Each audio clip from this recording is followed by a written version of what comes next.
साथियों, जय भीम। मैं इंजीनियर पीएस खुबरागड़े अनाथ पिंडक परिवार। ये अनाथ पिंडक परिवार कोई संस्था नहीं है, ये कोई संगठन नहीं है, ये एक कंसेप्ट है, ये एक विचार है। ये विचार ऐसा है कि ये विचार इस अनाथ पिंडक परिवार में आप सब लोग शामिल हो, क्योंकि जो जो लोग हमारे समाज को आर्थिक, शैक्षणिक तथा धार्मिक दृष्टि से समृद्ध करने के लिए आगे आते हैं, आगे काम करते हैं, आगे आकर काम करते हैं, समाज को जागरूक करते हैं, वो सब लोग अनाथ पिंडक परिवार के लोग हैं। यहाँ पे कोई अध्यक्ष नहीं, उपाध्यक्ष नहीं, मैं भी कुछ नहीं है। तो आप सब लोग मिलके बाबा साहब के ऐसे लोग जो ये मान के चलते हैं कि सिर्फ जय जयकार करने से बात नहीं बनेगी, सिर्फ बाबा साहब बहुत बड़े थे ऐसा बोल के काम नहीं करना, मतलब ऐसा बोल के ही काम नहीं होगा। तो हमें भी अपना वक्त और हमें भी अपना हुनर और हमें भी अपना पैसा जो है ये समाज के उत्थान के लिए देने के लिए जो लोग भी तैयार है, चाहे किसी भी संगठन में काम कर रहे हो, चाहे किसी भी क्षेत्र में वो काम कर रहे हो, वो सारे साथी जो है इस प्रक्रिया में जुड़ सकते हैं। साथियों, पिछले 5 साल से लगातार, बीच में 2 साल जो है कोरोना की वजह से ये धम्म रैली नहीं हुई। यहाँ पे हम धम्म रैली निकालते हैं। नागपुर में तकरीबन 430 से ज़्यादा बुद्ध विहार है। हर बुद्ध विहार में जाके लोगों से मिलते हैं।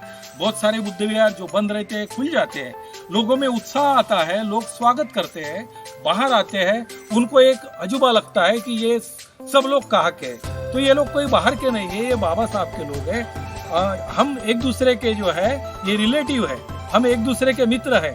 ऐसे लोग जो इकट्ठा होते हैं, श्रामणेर तथा श्रामणेरी बनते हैं, जो 12 साल के ऊपर के हैं और जो जिनमें ऐसा जज्बा है कि वो हम समाज के लिए कुछ वक्त देना चाहते हैं, कुछ चीज़ें सीखना चाहते हैं। और इस समाज में जैसे बाबा साहब ने हमें बुद्ध धम्म दिया है, लेकिन बुद्ध धम्म होने के बाद में बुद्ध धम्म का प्रचार और प्रसार करने के लिए कम से कम एक ने, हर परिवार ने, या फिर नहीं होता है तो कम से कम एक जिसको संभव है, जिस किसी को भी संभव है, उसने कम से कम 30 दिन के लिए श्रामणेर तथा श्रामणेरी बनना है।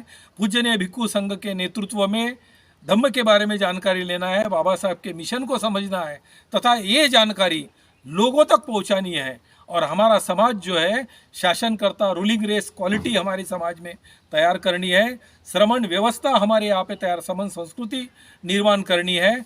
हमारा इस देश के हम हुक्मरान बने ऐसी स्थिति बनाने की है। लेकिन हम यदि हुक्मरान बनना चाहते हैं तो साथियों, हमें समाज के, हमारे समाज के सब लोगों को सबसे पहले आर्थिक दृष्टि से, शैक्षणिक दृष्टि से तथा धार्मिक दृष्टि से समृद्ध बनाना पड़ेगा। ये यदि, और ये बनाएगा कौन? ये तुम और हम नहीं बनाएंगे, ये भीम का हर बंदा जो है इस दृष्टि से खुद को मजबूत करेगा, खुद को समृद्ध करेगा। और समाज के जो पढ़े लिखे लोग हैं, जो आगे आए हुए लोग हैं, जो हमारा पूजनीय भिक्खु संघ है, ये मार्गदर्शन करेगा। तो हमारे समाज का हर कोई जो है आर्थिक, शैक्षणिक तथा धार्मिक दृष्टि से समृद्ध बनेगा। तो फिर ऐसा हो जाएगा कि हम इस देश की हुक्मरान जमात बनेंगे। तो जिन जिन साथियों की ऐसी चाहत है और इस राह पे चलना चाहते हैं, उन सब साथियों का स्वागत है।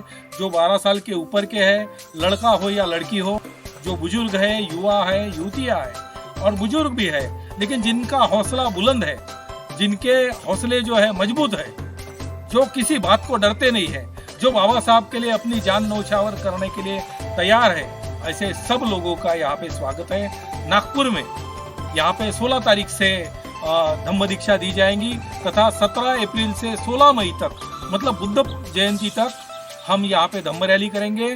बुद्ध जयंती को इस धम्म रैली का समापन दीक्षा भूमि पे होने वाला है। तो इस रैली में आप सम्मिलित होइए। साथियों, यही आपको निवेदन है तथा इसके बारे में, सेंटर के बारे में, जहां निवास की तथा प्रशिक्षण की व्यवस्था है, उसकी जानकारी नीचे के स्ट्रिप में दी गई है। साथियों, आप सबसे विनती है कि आप सब लोग इस प्रक्रिया से जुड़े। धन्यवाद। जय भीम।